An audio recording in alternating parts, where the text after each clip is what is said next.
floor to the distinguished representative of the United Kingdom to introduce an address by the head of government.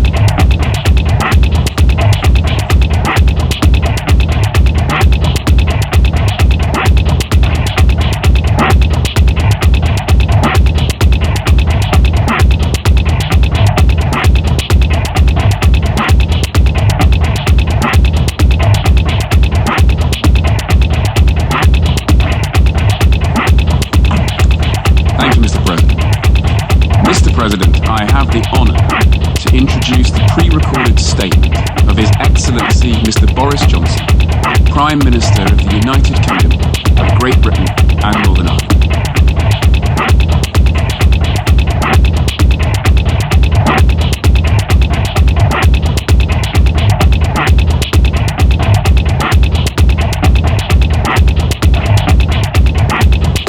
Never in the history of our species, not since the Almighty felled the Tower of Babel, has the human race been so obsessed with one single topic of conversation. We've been following the same debates, researching the potential of the same drugs, and time and again we've been typing the same word into our search engines.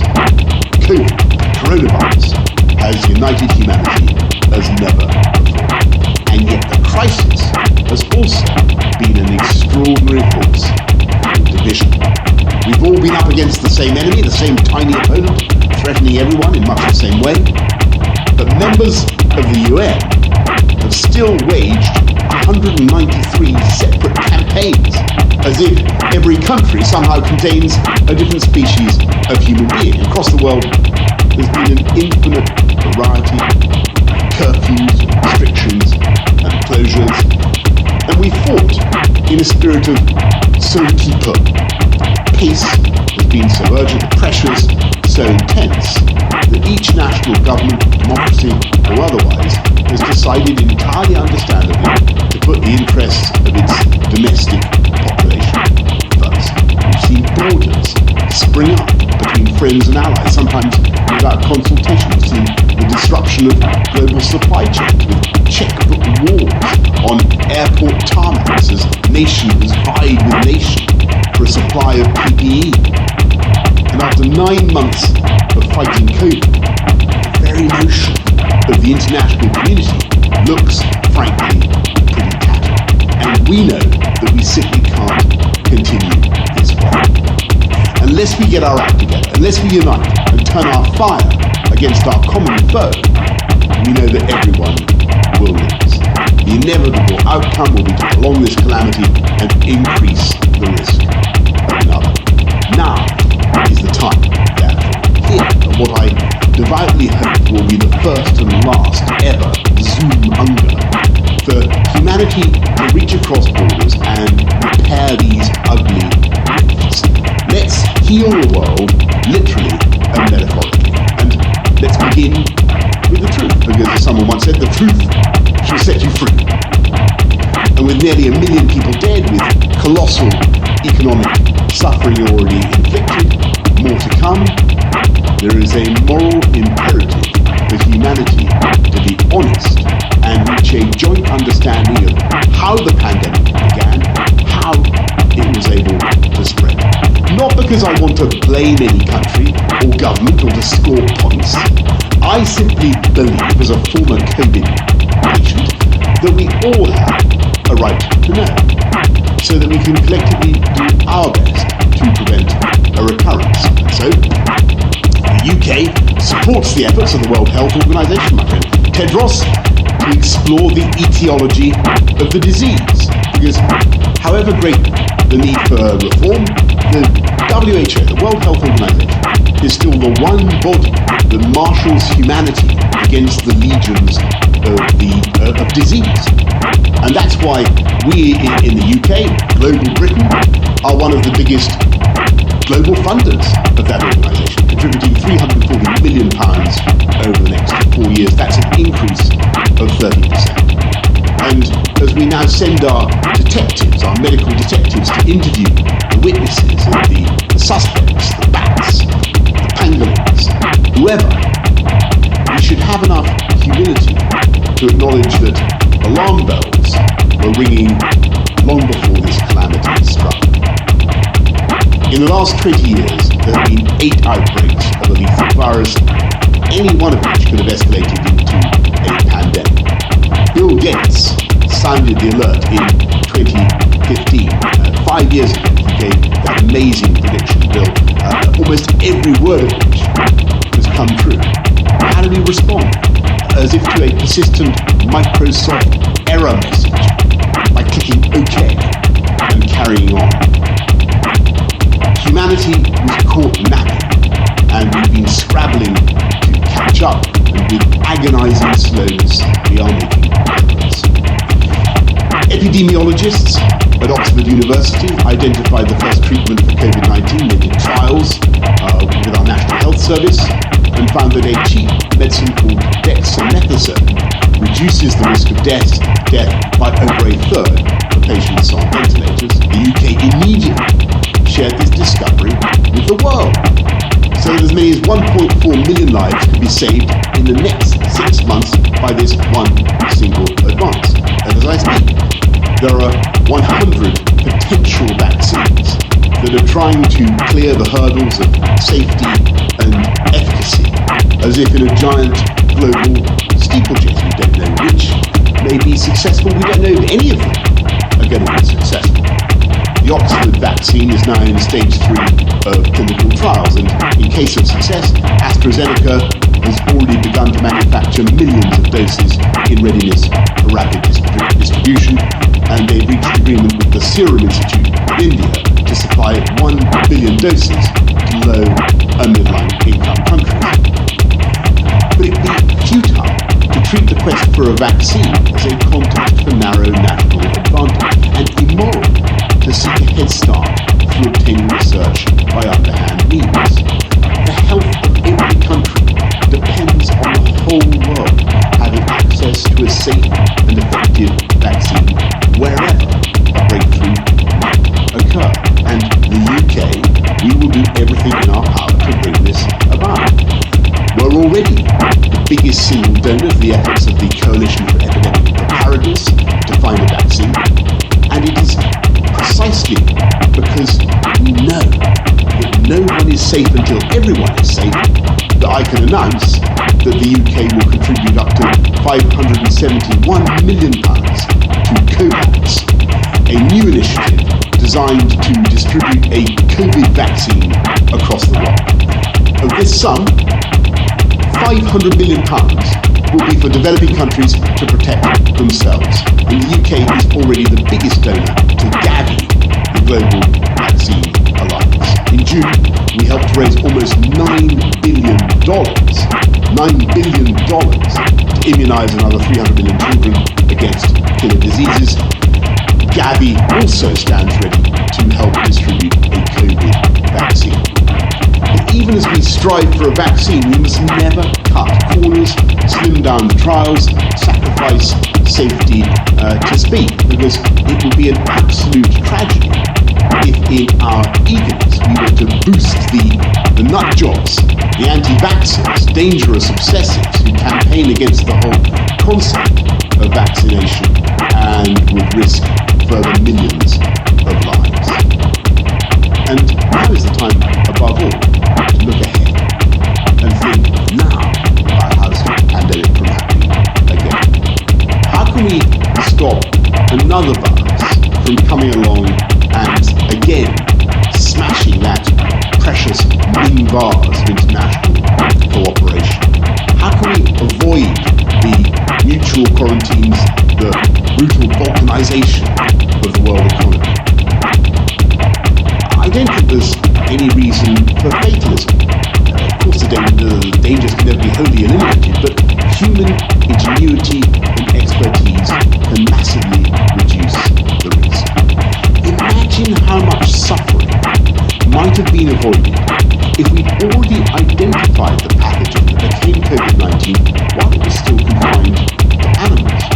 Suppose we'd been able to reach immediately into a global medicine chest and take out a treatment. What if countries had been ready to join together from the outset to develop and trial a vaccine?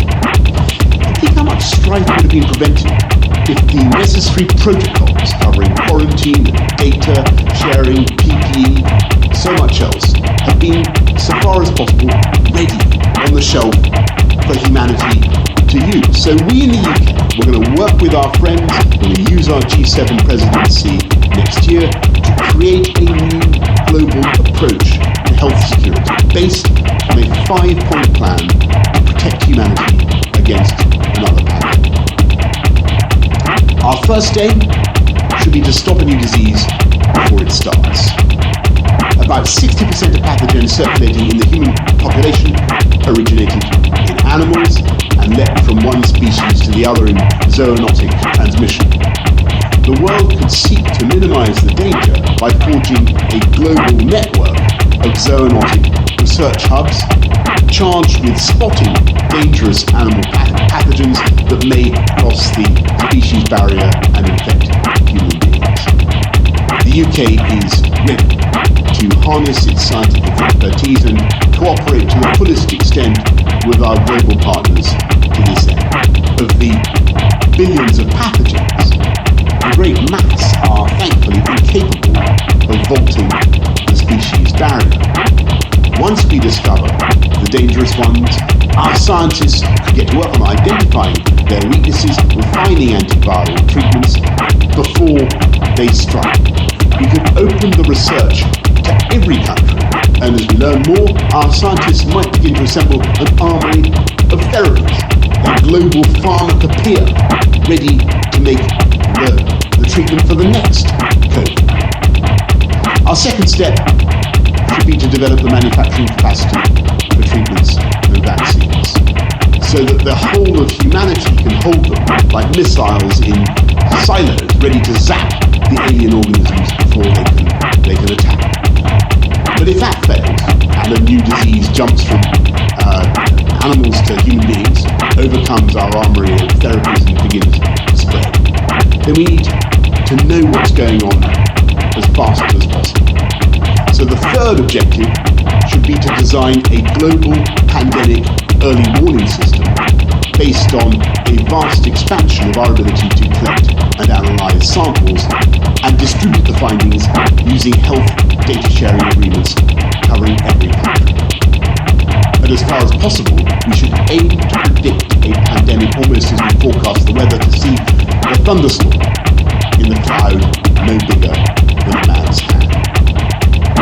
And if all our defences are breached and we face another crisis, we should at least be able to rely on our fourth step and have all the protocols ready for an emergency response, covering every relevant issue along with the ability to devise new ones swiftly. Never again must we wage 193 different campaigns against the same enemy. As with all crises, it's crucial not to learn the wrong lessons. After the struggle to equip ourselves with enough ventilators, with countries scrabbling to improvise like the marooned astronauts of Apollo 13, there is a global movement now to onshore manufacturing. That's understandable. Here in the UK, we found ourselves unable to make gloves, aprons, enzymes, which was an extraordinary position for a country that was once the workshop of the world. We need to rediscover that latent gift and instinct, but it would be insane to ignore the insights of Adam Smith and David Ricardo. We need secure supply chains, but we should still rely on the laws of comparative advantage and the invisible hand of the market. Many countries imposed export controls at the outset of the pandemic, about 2/3 of which remain in force. Governments still target their trade barriers on exactly what we most need to combat the virus, with tariffs, get this, on disinfectant often exceeding 10%, for soap tariffs of 30%.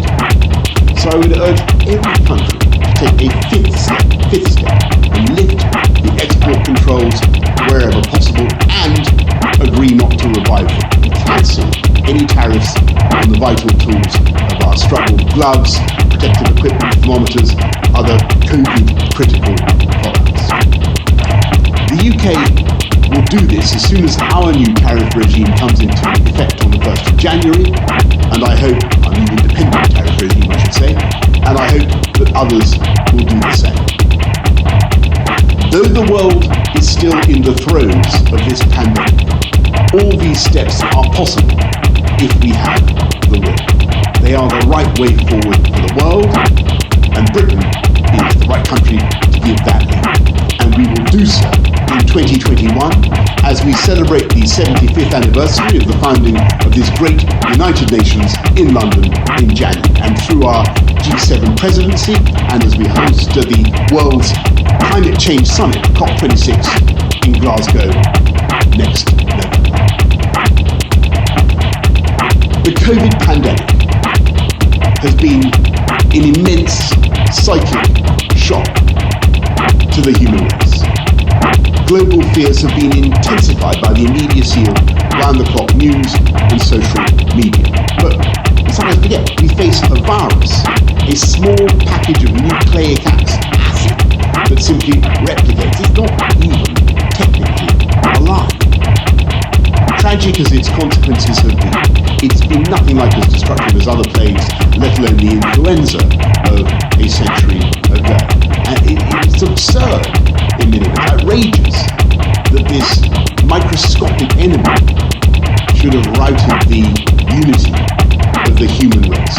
COVID has caused us to cease other vital work, and I'm afraid it made individual nations seem selfish and divided from each other. Every day, little people were openly encouraged to study a grisly reverse Olympic league table and somehow to take morbid and totally mistaken comfort in what seemed to be the greater sufferings of others. We can't go on like that. We can't make these mistakes again. And here in the United Kingdom, the birthplace of Edward Jenner, who pioneered the world's first vaccine, we are determined to do everything in our power to work with our friends across the UN to heal those divisions and to heal the world.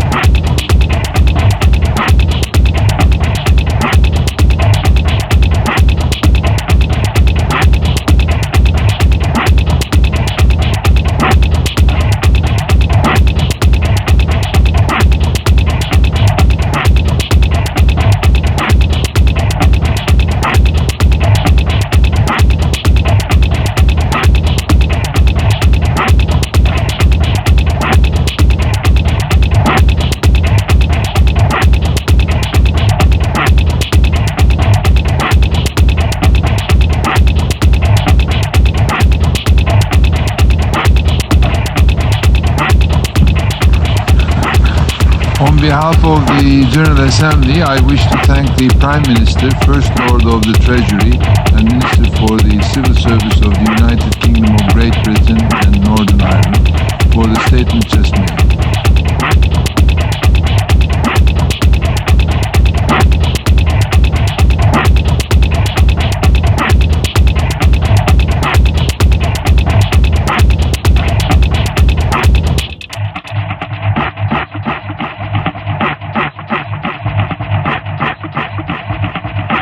I now give the floor to the